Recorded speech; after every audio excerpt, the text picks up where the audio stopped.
You're paying for the land that was supposed to be the Granby Tower. And today a federal jury awarded developer Buddy Adams $13 million for that piece of property across Granby Street from the federal courthouse. And 10 on your side's Jason Marks has details on what is likely the final chapter of the Granby Tower project. Yeah, and it's been a big book here, Tom. You know, the verdict Adams waited for several years to hear. He thought all along the land was worth more than what the federal government was offering. And today a jury agreed. The corner of Granby and Brambleton is slowly becoming a slice of heaven. It's a place some are now calling home. Ironic because it was supposed to be home to so many. I think Buddy wanted to have a wonderful project for the city of Norfolk. In 2005, developer Buddy Adams bought this land and intended to build the Granby Tower, full of new luxury condos. The project never got off the ground. Imagine this game of blocks being the Granby Tower. For Adams, the project fell through one piece at a time.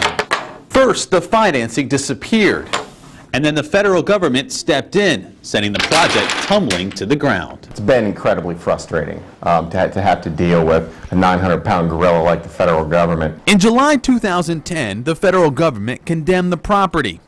The plan was to build an annex for the federal courthouse. I've invested almost a decade of my life into this, and it's a bitter pill to swallow. That bitter pill was because the government only offered Adams $6 million for the land.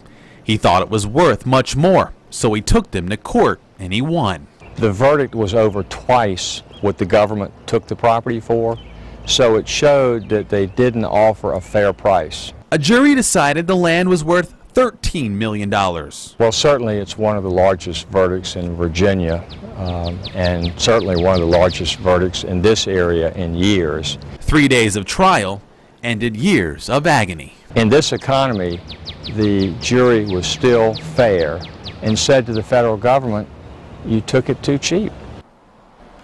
Now, the federal government can appeal today's verdict. They do plan to use the land for an annex for the courthouse, but they need that funding from Congress, and that could take several years to come through. Jason Marks, 10 on your side.